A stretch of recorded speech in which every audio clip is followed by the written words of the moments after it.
Bonjour et bienvenue pour le débrief de la séance de trading du DAX du 3 mai 2017.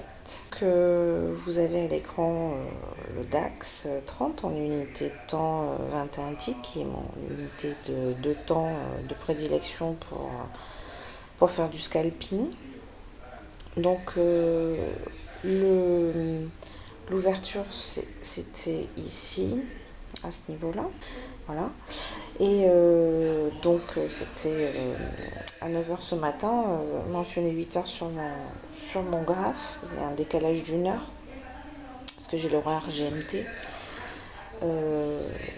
Donc ce matin, j'avais établi, avant de démarrer, un scénario. Donc je vous rappelle, les deux choses que je fais le matin, c'est regarder les news économiques, donc afin de vérifier les horaires, afin de me tenir à l'écart du marché pendant ces horaires-là.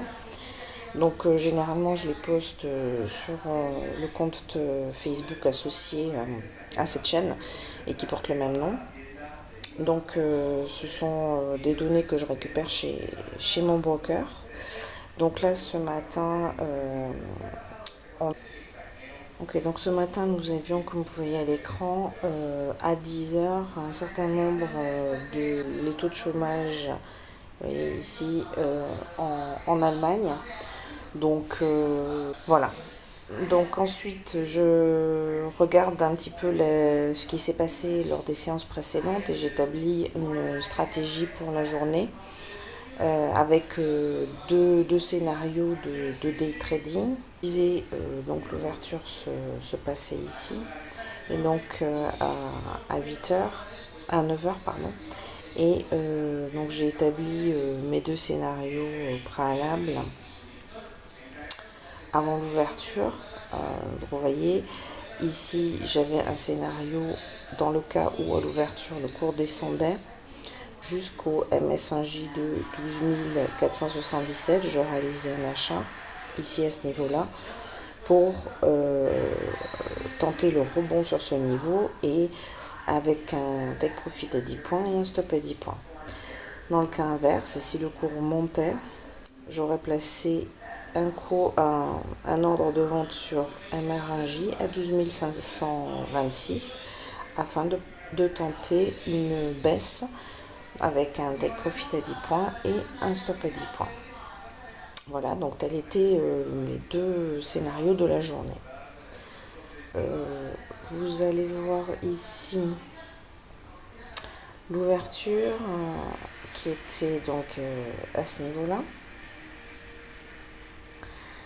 Donc, pendant la première demi-heure, excusez-moi, on a oscillé dans un range, vous voyez, entre ici et ici. Donc, entre 12 490 et ici, et 12 500. Donc, j'ai décidé de jouer ce range-là, savoir que quand le cours allait arriver sur la partie basse du range et que le RSI, donc vous voyez ici cet indicateur, arrivait dans sa zone de surachat ou survente, j'allais acheter. Et quand le cours arrivait ici en haut de ce range, j'avais décidé, si en plus j'avais un RSI qui était en surachat, de vendre. Donc comme vous voyez, alors après, j'ai eu deux occasions d'acheter et de vendre, puisque le cours, voyez-vous, j'ai à peu près acheté ici. Donc voyez-vous, j'ai eu deux occasions d'acheter. Donc vous voyez la flèche ici qui marque un achat quand le cours est arrivé ici, donc dans le bas du range. J'ai pu acheter, le RSI était en survente et j'ai pu profiter ici de la montée pour prendre 2 points.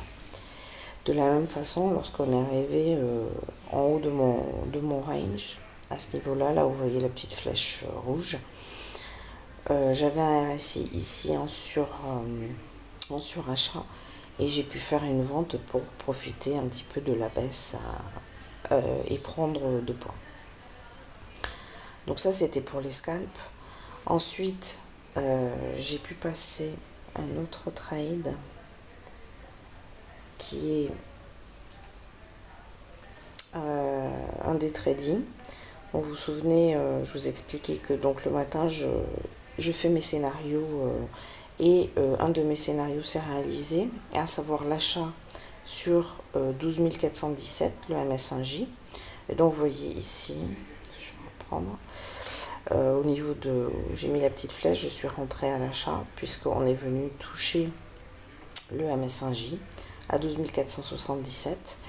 Donc j'ai posé un ordre avec un stop à 10 et un take profit à 10 et j'ai atteint mon take profit un petit peu plus tard dans la matinée. Vous voyez, je rentrais à 400, je crois que je suis rentrée un petit peu plus tard que 477, je suis rentrée autour de 479 et on est venu toucher mon take profit ici. Voilà. Ensuite, je crois que c'était tout pour le matin parce qu'on était déjà rendu assez tard. C'était 11 h.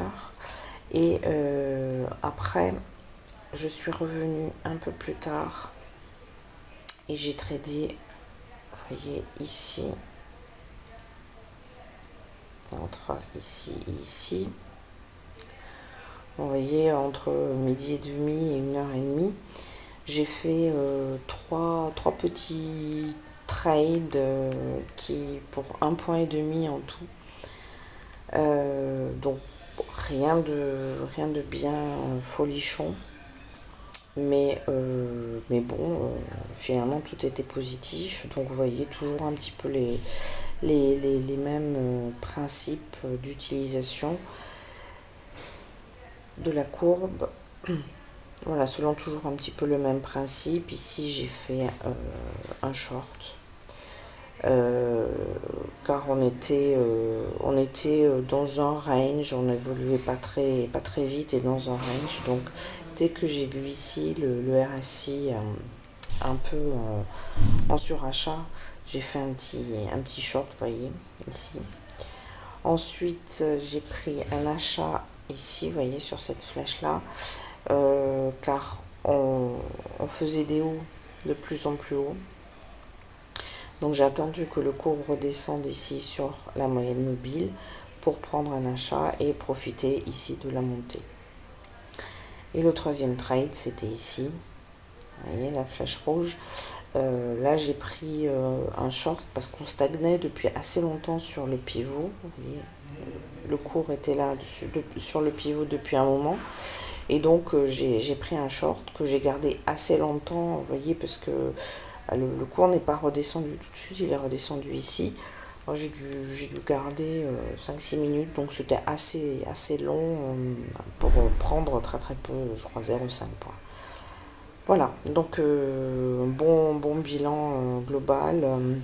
Je vous laisse pour aujourd'hui. Je vous souhaite une bonne journée de trading demain et je vous dis rendez-vous demain pour le débrief de la séance de trading.